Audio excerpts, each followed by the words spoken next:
നല്ല പഴുത്ത ചക്ക കിട്ടിക്കഴിഞ്ഞാല് എന്താണ് തയ്യാറാക്കേണ്ടതെന്ന് എന്തെങ്കിലും ഒരു സംശയത്തിന്റെ ആവശ്യമുണ്ടോ? ഉറപ്പല്ലേ, ചക്കയുടെ തയ്യാറാക്കിയിട്ടല്ലേ ഉള്ളൂ ബാക്കി കാര്യം. നമ്മുടെ ചക്കയുടെ ഒരു വെറൈറ്റി ചക്കയുടെയാ. അപ്പൊ അതിനായിട്ട് ഞാൻ അതിൽ നല്ല ചുളയും ഒക്കെ ഒന്ന് എടുത്തു വെച്ചിട്ടുണ്ട്. ഇനി ഇതൊന്ന് ചെറുതായിട്ടൊന്ന് അരിഞ്ഞെടുക്കണം. അതിനുശേഷം നമുക്കിതൊരു മിക്സിയുടെ ജാറിലേക്ക് ഒന്ന് ഇട്ട് കൊടുക്കാം. എന്നിട്ട് ഇതിനെ ഒന്ന് ചുമ്മാ ഒന്ന് കറക്കിയെടുക്കാം. വെള്ളമൊന്നും ചേർത്ത് അരയ്ക്കണ്ട. ഈ ഒരു പരുവത്തിന് വേണം അടിച്ചെടുക്കാനായിട്ട്. ഇനി കുറച്ച് അരിപ്പൊടി എടുക്കാം. അതിലേക്ക് ഉപ്പ് ചേർത്ത് കൊടുക്കാം.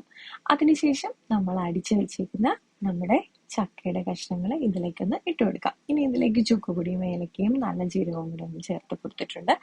ഇനി ഇതിലേക്ക് കുറേശ്ശെ വെള്ളം ഒഴിച്ച് നമുക്ക് മിക്സ് ചെയ്യുന്നതിന് മുമ്പായിട്ട് പഞ്ചസാരയും കൂടെ ഞാൻ ചേർത്ത് കൊടുത്തിട്ടുണ്ട് കേട്ടോ. അപ്പോൾ എന്നിട്ട് ജസ്റ്റ് ഒന്ന് ഇതുപോലെ ഒന്ന് നമുക്കൊന്ന് മിക്സ് ചെയ്തെടുക്കണം. നമുക്ക് ഈ ഒരു പരുവം മതി കേട്ടോ. ഇനി നമുക്ക് വാഴയിലേക്ക് ഇത് ഒന്ന് അടയ്ക്ക് ആവശ്യത്തിനുള്ള പരുവത്തിലൊന്ന് പരത്തിയെടുക്കണം. നമുക്കെല്ലാം ഇതുപോലെ ഒന്ന് പരത്തിയെടുക്കാം. ഇനി നമുക്കൊന്ന് ആവി കയറ്റാൻ വേണ്ടി മാറ്റി വെക്കാം. നമുക്ക് ഒരു 5 മിനിറ്റ് ഒക്കെ ആകുമ്പോഴത്തേക്കും തന്നെ നമുക്ക് ഇത് തയ്യാറായി കിട്ടുന്നതാണ്.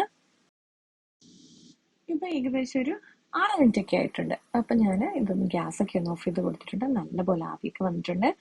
നമുക്കിനി ഇതൊന്ന് തുറന്നു നോക്കിയാലോ? ഒക്കെ ഉണ്ടാവും. നല്ല ചൂടടയാണ്. ആഹാ, അതിന്റെ മണം കേട്ടാൽ തന്നെ അപ്പൊ തന്നെ ഒരു അട എടുത്ത് കഴിക്കാനൊക്കെ തോന്നും. പക്ഷെ ചിലപ്പോൾ വാവുള്ളൂ കേട്ടോ. അപ്പൊ അതുകൊണ്ട് നമുക്ക് തണുത്തതിന് ശേഷം അടയൊക്കെ കഴിക്കാം കേട്ടോ. അപ്പൊ നമ്മുടെ അട ഇവിടെ തയ്യാറായിട്ടുണ്ട്. അപ്പൊ ഈ മെത്തേഡില് അടയും തയ്യാറാക്കി നോക്കണേ. ഭയങ്കര ടേസ്റ്റി ആട്ടോ. എല്ലാവരും തേങ്ങയും ശർക്കരയൊക്കെ വെച്ചിട്ടായിരിക്കുമല്ലോ തയ്യാറാക്കുന്നത്. ഇതൊരു വെറൈറ്റി അല്ല. അപ്പൊ എല്ലാവരും ഒന്ന് ട്രൈ ചെയ്ത് നോക്കിയിട്ട് കമന്റ്സ് ഫീഡ്ബാക്ക് വഴി അറിയിക്കണേ. അപ്പോൾ ഇന്നത്തെ വീഡിയോ ഇഷ്ടപ്പെട്ടിട്ടുണ്ടെങ്കിൽ ലൈക്ക് ചെയ്യാനും ഷെയർ ചെയ്യാനും കമന്റ് ചെയ്യാനും സബ്സ്ക്രൈബ് സപ്പോർട്ട് ചെയ്യാനും മറക്കല്ലേ. അടുത്ത വീഡിയോ വീണ്ടും കാണാം. നന്ദി, നമസ്കാരം.